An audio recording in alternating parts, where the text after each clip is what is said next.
हम print statement के जो एग्जांपल्स है उसी को ही कंटिन्यू कर रहे हैं। अब अभी तक हमने जो प्रिंट स्टेटमेंट्स देखे हैं, हमने उनमें अभी तक क्या इम्प्लीमेंटेशन किया था?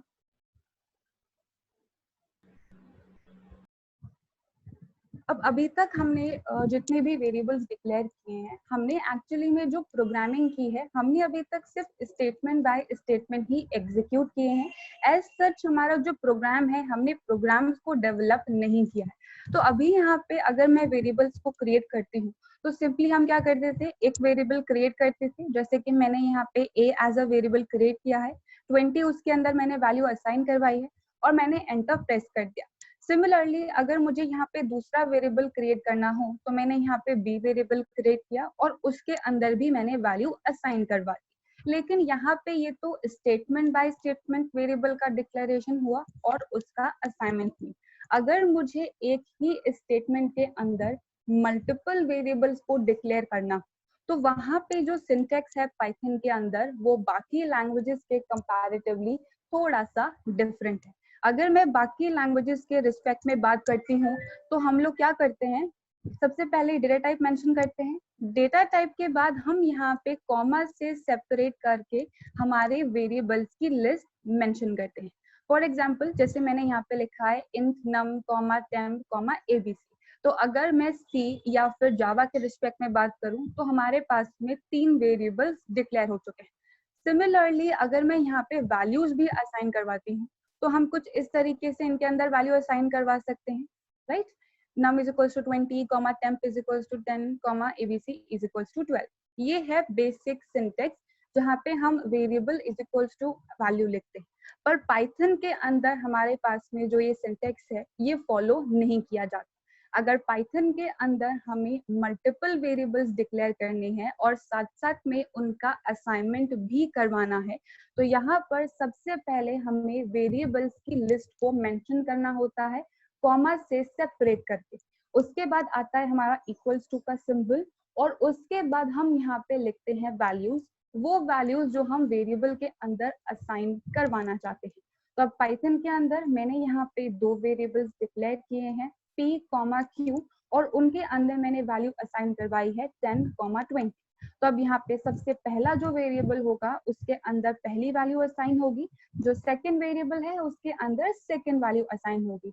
अब यहाँ पे जितना वेरिएबल का काउंट है, उतनी ही वैल्यूज हमें स्पेसिफाई करनी है। अगर एक कम या एक ज्यादा वैल्यू आप दोगे, तो फिर उस केस में हमारे पास में आती है एरर। तो इस स्टेटमेंट के बाद हमारे पास में 2 वेरिएबल्स क्रिएट हो चुके हैं, p एंड q, और उन दोनों के अंदर वैल्यूज है, दैट इज 10 एंड 20। अब लास्ट जो हमारा एग्जाम्पल था, उसमें हमने सेट एट्रीब्यूट को काम में लिया था। तो मैं उसी एग्जाम्पल को कंटिन्यू कर रही हूँ। इस वाले एग्जाम्पल में भी मैंने सिंपली प्रिंट स्टेटमेंट के थ्रू 2 वेरिएबल्स के वैल्यू को प्रिंट करवाया है, that is p and q। और अब यहाँ पे मैंने जो सेपरेटर कैरेक्टर काम में लिया है, दैट इज /n। तो इन दोनों की जो वैल्यूज है, वो अब नेक्स्ट लाइन के अंदर हमारे पास में डिस्प्ले हो। सेपरेटर कैरेक्टर हमारे पास में कुछ भी हो सकता है, मैंने लास्ट क्लास में भी आप लोगों को कहा था। यहाँ पे जो मेजर हमारा इम्प्लीमेंटेशन है, वो है मल्टीपल वेरिएबल्स को एक ही लाइन में क्रिएट करना। अब सेम कंसेप्ट को मैंने नेक्स्ट एग्जाम्पल के अंदर भी फॉलो किया है। यहाँ पे मैंने 4 वेरिएबल्स क्रिएट किए हैं, that is w, x, y, z। तो अब यहाँ पे असाइन करवाते टाइम भी हमें 4 वैल्यूज ही स्पेसिफाई करनी है, दैट इज 1, 2, 3 एंड 4। अब यहाँ पे जो मैंने दोनों एग्जाम्पल्स लिए हैं, उन दोनों एग्जाम्पल्स के अंदर मैंने सेम इंटीजर टाइप की वैल्यूज ही असाइन करवाई है, चाहे कोई सा भी वेरिएबल। लेकिन अगर आप चाहो कि आपको अलग अलग टाइप के वेरिएबल्स क्रिएट करने हैं, तो वो भी आप यहाँ पे इम्प्लीमेंट कर सकते हो। सेम यही वेरिएबल्स है, w, x, y, z is equals to 1, 2.5, true, Ajmer. तो हम यहाँ पे अलग अलग टाइप की वैल्यूज भी असाइन करवा सकते हैं वेरिएबल्स के अंदर। अब यहाँ पे डेटा टाइप जैसा तो कोई रोल होता नहीं है, तो जिस टाइप की आपकी वैल्यू होगी, आपका वेरिएबल भी उसी टाइप का बन जाएगा। तो सेम रखना है या अलग अलग रखना है, that's up to the requirement of our programme.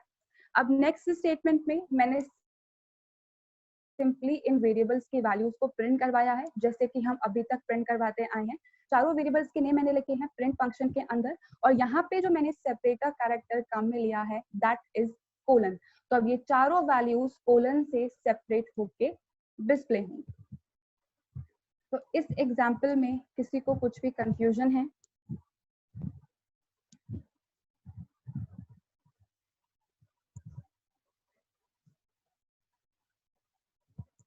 I hope multiple variables को डिक्लेरेशन कैसे करते हैं और वैल्यू कैसे असाइन करते हैं ये आप लोगों को क्लियर हो गया होगा। थोड़ा सा सिंटेक्स डिफरेंट है as compare to other languages. So now moving further, next जो एट्रीब्यूट है हमारे पास में प्रिंट के केस में दैट इज एंड एट्रीब्यूट। अब हमने जो पहला एट्रीब्यूट देखा था दैट वाज सेट। सेट क्या करता है, जो वेरिएबल्स हमने मेंशन किए हैं या स्ट्रिंग और वेरिएबल हमने मेंशन किया है उन्हें किस तरीके से सेपरेट करना है वो डिसाइड करता है सेट एट्रीब्यूट। लेकिन जो ये मेरा प्रिंट स्टेटमेंट है, जो ये मेरा आउटपुट डिस्प्ले हो रहा है, इस स्टेटमेंट को मुझे किस तरीके से एंड करवाना है ये डिसाइड करता है एंड एट्रीब्यूट। अब यहाँ पे एंड करने का मतलब क्या है हम एग्जाम्पल से समझते हैं। अब यहाँ पे जो एंड एट्रीब्यूट है उसके लिए अगर आप शेल पे वर्किंग करोगे तो आपको जो आउटपुट है वो प्रॉपरली विजिबल नहीं होगा। सो मेक श्योर कि अगर कोई प्रैक्टिस कर रहा है एंड एट्रीब्यूट के केस में तो फिर आप लोग एक फाइल क्रिएट करके इसको इम्प्लीमेंट करो, क्योंकि शेल में हम लोग क्या करते हैं स्टेटमेंट बाय स्टेटमेंट एग्जीक्यूट करवाते हैं, तो वहाँ पे एंड का प्रॉपर आउटपुट आपको विजिबल नहीं होगा। तो अब यहाँ पे मैंने एक फाइल क्रिएट की है दैट इज data.py। पाइथन की सारी फाइल्स का एक्सटेंशन .py होता है, जैसे कि मैंने आप लोगों को पहले भी बताया था, और फाइल कैसे क्रिएट होती है ये भी मैंने आप लोगों को पहले बता दिया था। ओके, तो अब यहाँ पे मेरे पास में जो फाइल है उस फाइल के अंदर मैंने 3 प्रिंट स्टेटमेंट्स लिखे, right? Print hello, print it's, print Ajmer. अब यहाँ पे जो प्रिंट फंक्शन है उसका काम है आउटपुट को डिस्प्ले करना, लेकिन यहाँ पे जो प्रिंट फंक्शन है इसके अंदर /n जो है वो इनबिल्ट होता है। मतलब चाहे हम स्पेसिफिकली मेंशन करें या नहीं करें, आउटपुट को डिस्प्ले करने के बाद ये हमेशा एग्जीक्यूशन कर्सर को नेक्स्ट लाइन के अंदर शिफ्ट कर देता है। तो जब हम इस फाइल को रन करेंगे तो हमारे पास में आउटपुट कुछ इस तरीके से आएगा। हर एक मैसेज अलग अलग लाइन के अंदर हमारे पास में डिस्प्ले होगा। तो हेलो, इट्स और अजमेर। अब यहाँ पर जरूरी नहीं है कि हम हर स्टेटमेंट को नेक्स्ट लाइन के अंदर ही डिस्प्ले करवाना चाहते हैं। इसका सबसे बेस्ट एग्जांपल है पैटर्न्स के प्रोग्राम जो आप लोगों ने किए हैं। हम क्या करते हैं, जैसे फर्स्ट लाइन में 1 स्टार है, सेकंड लाइन में 2 स्टार है, थर्ड लाइन में 3 स्टार। अब वहां पे अगर हम सिंपल प्रिंट फंक्शन को काम में लेंगे तो कभी भी हमारा जो स्टार का पैटर्न होता है वो सही तरीके से क्रिएट नहीं होगा। तो एंड का जो मेजर यूसेज है वो हम वहीं पे इम्प्लीमेंट करके देखेंगे। बहुत सही तरीके से आप इस प्रिंट फंक्शन को काम में ले सकते हो by using and attribute in the case of patterns. अब यहाँ पे एंड एट्रीब्यूट काम किस तरीके से करता है, मैंने सेम वही 3 प्रिंट स्टेटमेंट्स लिए हैं जो मैंने पहले लिए थे, सेम वही मैसेज है यहाँ पे। डिफरेंस सिर्फ इतना सा है कि अब मैंने यहाँ पे काम में लिया है एंड एट्रीब्यूट। अब एंड एट्रीब्यूट को भी हम बिल्कुल सेट की तरह ही काम में लेते हैं।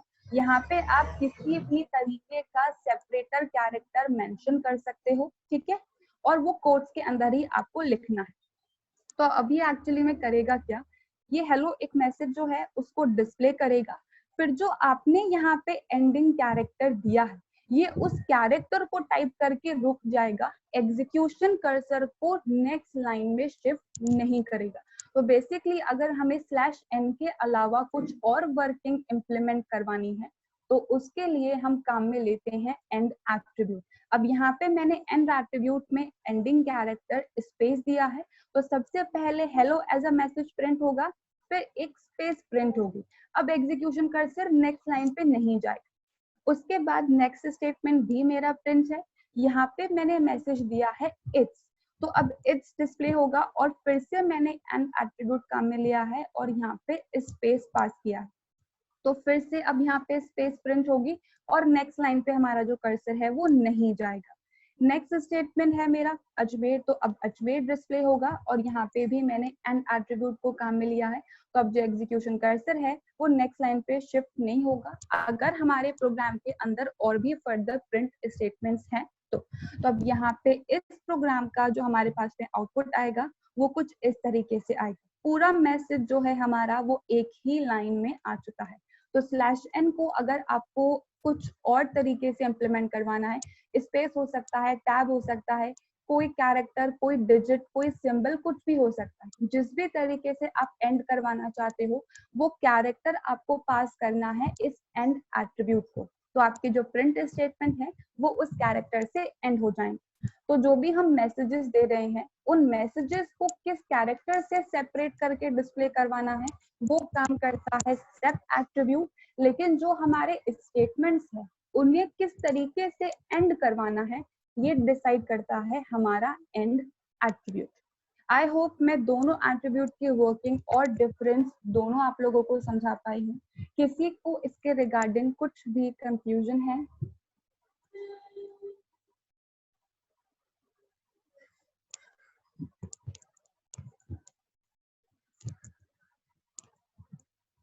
All right, moving on with the next example.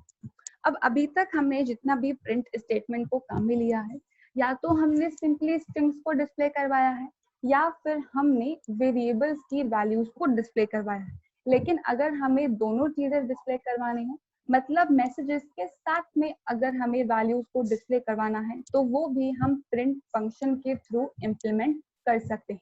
अब यहाँ पे स्पेसिफिकली अगर मैं सी लैंग्वेज की बात करती हूँ तो सी में हम लोग क्या करते थे, प्रिंटफ में सबसे पहले हमारा मैसेज आता था। मैसेज नहीं भी है तो हम यहाँ पे डबल कोट्स के अंदर फॉर्मेट स्पेसिफायर्स लिखते थे और फिर हमारे जो वेरिएबल है उनके नेम मेंशन करते थे।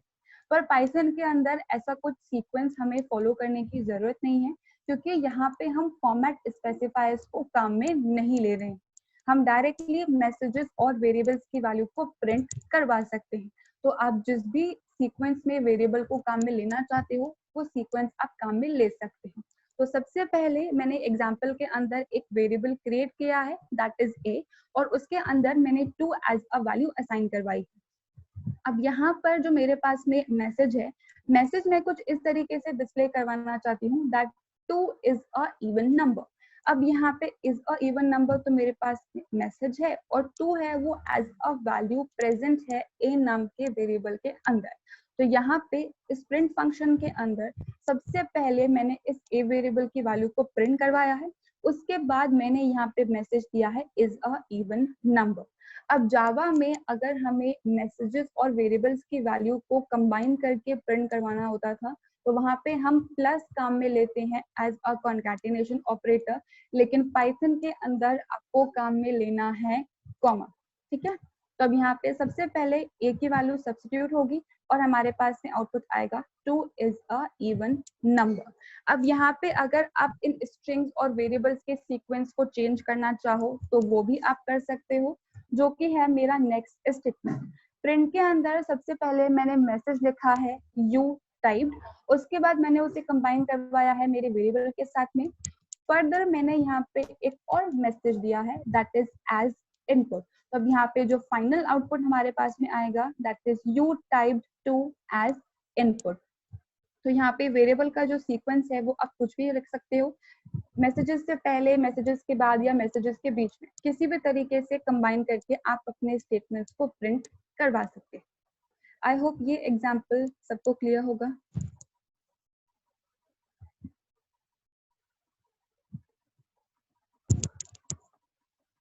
Alright, moving on with the next part.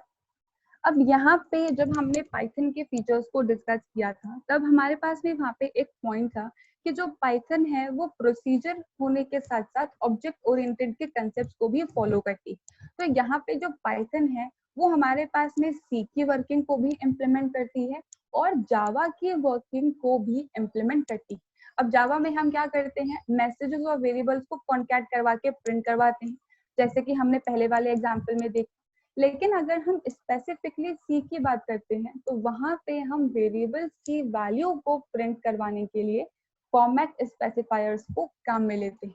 तो अगर फॉर्मेट स्पेसिफायर को यूज करके हमें वर्किंग इम्प्लीमेंट करवानी है तो वो भी हम यहाँ पे इम्प्लीमेंट कर सकते हैं। तो मैंने एक एक एग्जाम्पल यहाँ पे सबका ऐड किया है, that is integer, float and string. तो सबसे पहला जो हमारे पास में एग्जाम्पल है वो है इंटीजर टाइप के वेरिएबल का। अब यहाँ पर अगर इंटीजर की वैल्यूज को आपको प्रिंट करवाना है तो %d या फिर %i दोनों में से कुछ भी आप काम में ले सकते हो एज अ फॉर्मेट स्पेसिफायर। सबसे पहले मैंने यहाँ पे एक वेरिएबल क्रिएट किया है x नेम का, जिसके अंदर मैंने 3 एज अ वैल्यू असाइन करवाया है। अब सिंपली मुझे अगर इस वेरिएबल की वैल्यू को प्रिंट करवाना है तो मैसेज या फिर फॉर्मेट स्पेसिफायर और हमारा वेरिएबल का नाम, सिंटेक्स वही रहेगा जैसे कि आपने सी के अंदर फॉलो किया था। तो सबसे पहले मेरा प्रिंट फंक्शन, अब यहाँ पे जो हमारे मैसेजेस हैं सिंगल कोट्स, डबल कोट्स आप कैसे भी करके मेंशन कर सकते हैं। मैंने यहाँ पे मैसेज लिखा है वैल्यू इज इक्वल्स टू, और यहाँ पे जो फॉर्मेट स्पेसिफायर मैंने काम में लिया है दैट इज %i।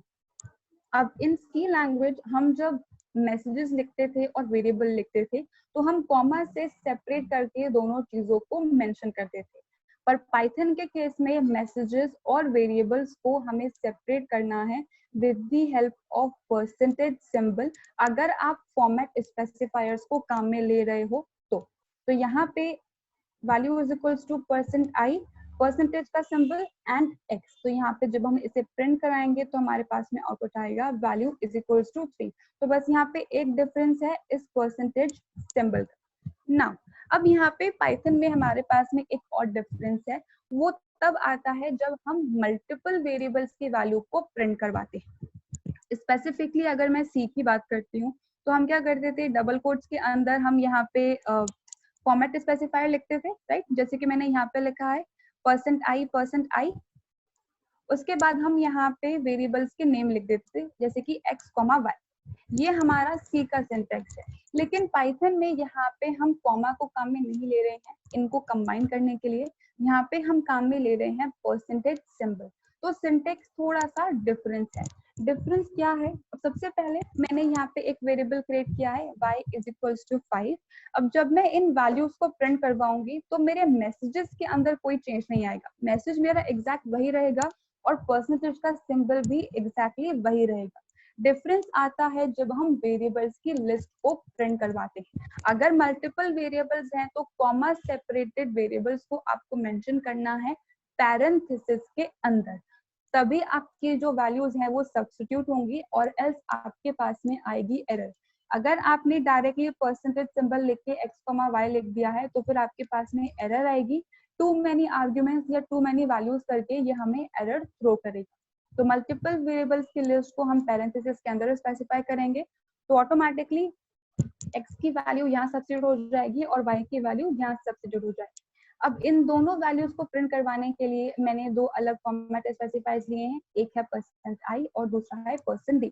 तो इंटीजर के केस में आप दोनों में से कुछ भी काम में ले सकते हो। तो values of x is equals to 3, y is equals to 5। That was all about integer. Now moving to the next part जो कि है हमारे पास में फ्लोटिंग पॉइंट। अब यहाँ पे फ्लोटिंग पॉइंट के लिए हमारे पास में %f है एज अ फॉर्मेट स्पेसिफायर और सी की ही तरह ये काम करता है। सी में क्या होता था, हमारे पास में आउटपुट डिस्प्ले होता था, तो एग्जैक्टली में पाइथन भी वही काम करेगा। 6 डेसिमल प्लेसेस के अंदर ये हमें आउटपुट को डिस्प्ले करके देगा। अब यहाँ पे सबसे पहले मैंने एक वेरिएबल क्रिएट किया है that is num is equals to 123.3456। अब यहाँ पे जो मेरे पास में डेसिमल प्लेसेस हैं वो 4 हैं, तो ऑटोमेटिकली जो पाइथन का इंटरप्रेटर है वो इसके आगे 2 जीरोस को ऐड कर देगा। लेकिन अगर हमने कुछ इस तरीके का नंबर क्रिएट किया है जहाँ पे डेसिमल प्लेसेस 6 से ज्यादा है, फॉर एग्जाम्पल मैं यहीं पे लिखती 3 4 5 6 7 8 9, तो अब यहाँ पे 9th जो है वो 7th डेसिमल प्लेस है, तो जब हम इस नम की वैल्यू को प्रिंट करवाएंगे तो वो क्या करेगा, ऑटोमेटिकली 9 को डिस्कार्ड कर देगा। तो यहाँ पे by default 6 decimal places display होंगी, बाकी अगर हम चाहें तो उसे चेंज कर सकते हैं। तो सबसे पहले वेरिएबल को क्रिएट करने के बाद मैंने सिंपली उसे प्रिंट करवाया है with the help of print function और फॉर्मेट स्पेसिफायर मैंने लिखा है %f। %f कंबाइन करने के लिए परसेंटेज का सिंबल और हमारे वेरिएबल का नाम। तो आप यहाँ पे देखिए ऑटोमेटिकली इसने 2 जीरोस को ऐड कर दिया है। अब फ्लोटिंग पॉइंट के केस में पाइथन में हमारे पास में एक डिफरेंस आता है। वो डिफरेंस ये है कि मैं यहाँ पे 6 डेसिमल प्लेसेस के अंदर आउटपुट को डिस्प्ले नहीं करवाना चाहती, 2 या 3 या 4 डिजिट्स में ही मेरे पास में आउटपुट आना चाहिए, इससे ज्यादा मुझे नहीं चाहिए। तो हम 0.3f 0.2f इस तरीके से काम में ले सकते हैं, जैसे कि आपने सी में काम में लिया था। तो अब यहाँ पे जो मेरे पास में नम नाम का वेरिएबल है, मैंने उसकी वैल्यू को प्रिंट करवाने के लिए, अब जो वैल्यू प्रिंट हो रही है वो सिर्फ 3 डेसिमल प्लेसेस के अंदर ही मुझे प्रिंट करवानी है। तो मैंने यहाँ पे लिखा है %.3f। कंबाइन करने के लिए मैंने फिर से परसेंटेज सिंबल को काम में लिया है और नम नाम का वेरिएबल मैंने लिखा है। तो अब यहाँ पे हमारा आउटपुट एक्चुअली में आना क्या चाहिए, सिर्फ 3 डेसिमल प्लेसेस यानी कि 123.345, लेकिन यहाँ पे हमारे पास में आउटपुट आया है 6। जब भी हम यहाँ पे स्पेसिफिकली मेंशन करते हैं कि हमें इतनी ही डेसिमल प्लेसेस को डिस्प्ले करवाना है, तो जो भी हमारी लास्ट डिजिट होगी, यानी कि मैंने यहाँ पे 0.3 लिखा है, तो इस 3 के बाद जो भी लास्ट डिजिट होगी, पाइथन का इंटरप्रेटर उसे चेक करेगा, या तो वो 5 या 5 से बड़ा है या नहीं। अगर 5 या उससे बड़ा होता है तो ये क्या करता है, उस थर्ड डिजिट को राउंड ऑफ कर देगा, यानी कि ऑटोमेटिकली आप देखिए यहाँ पे हमारे पास में जो 4th डिजिट थी वो 6 थी, तो ये 5 से बड़ी है, तो इसने ऑटोमेटिकली इस थर्ड डिजिट को राउंड ऑफ कर दिया है। अगर यहाँ पे 2 होता तो ये राउंड ऑफ नहीं होता। तो यहाँ पे ये एक डिफरेंस है हमारे पास में। अगर हम कैरेक्टर्स का काउंट स्पेसिफाई कर देते हैं तो फिर ये उसके अकॉर्डिंग वैल्यू राउंड ऑफ करके हमें रिटर्न करता है। फ्लोट वाले पार्ट में किसी को कुछ भी कंफ्यूजन है?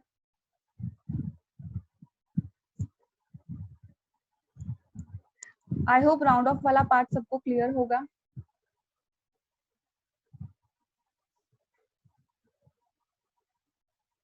Alright, moving on with the last example हमारी आज की क्लास का और प्रिंट स्टेटमेंट का भी।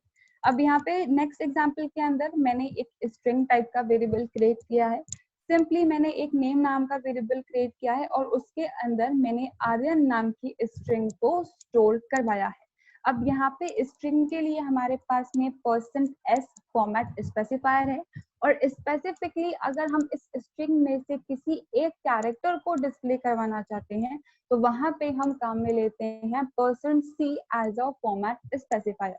तो सबसे पहले मैंने कंप्लीट वेरिएबल को ही प्रिंट करवाया है, तो प्रिंट %s फिर परसेंटेज का सिंबल फॉलोड बाय वेरिएबल का नेम। तो यहाँ पे आर्यन हमें मिला है कंप्लीट एज अ आउटपुट।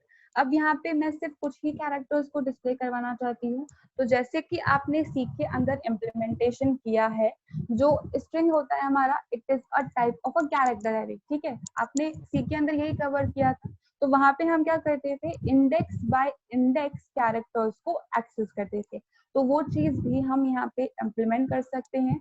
बस हमें हमारे वेरिएबल का नेम लिखना है, जो भी स्ट्रिंग टाइप का वेरिएबल है, फॉलोड बाय इंडेक्स। अब स्क्वायर ब्रैकेट के अंदर आपको इंडेक्स मेंशन करना है। अब यहाँ पे मैंने नेम ऑफ 0 और नेम ऑफ 2, यानी कि नेम वेरिएबल के अंदर 0 इंडेक्स पे जो वैल्यू है और सेकंड इंडेक्स पे जो वैल्यू है उसको डिस्प्ले करवाया है with the help of %c format specifier. Characters हैं तो कैरेक्टर्स के लिए %c। अब यहाँ पे भी मेरे पास में एक सिंगल वेरिएबल नहीं है, मेरे पास में 2 वेरिएबल्स हैं, यानी कि वेरिएबल की लिस्ट है। तो यहाँ पे आपको परसेंटेज के बाद पैरेंथेसिस के अंदर ही इस वेरिएबल की लिस्ट को मेंशन करना होगा। तो जब हम इस स्टेटमेंट को एग्जीक्यूट करेंगे तो 0 इंडेक्स पे हमारे पास में a था और सेकंड इंडेक्स पे हमारे पास में y। तो कुछ इस तरीके का आउटपुट आप फेच कर सकते हो with the help of format specifier. आज हमने प्रिंट स्टेटमेंट के जितने भी एग्जांपल्स डिस्कस किए हैं, किसी को उससे रिगार्डिंग कुछ भी कंफ्यूजन है, from tomorrow onwards we will start with the input statement.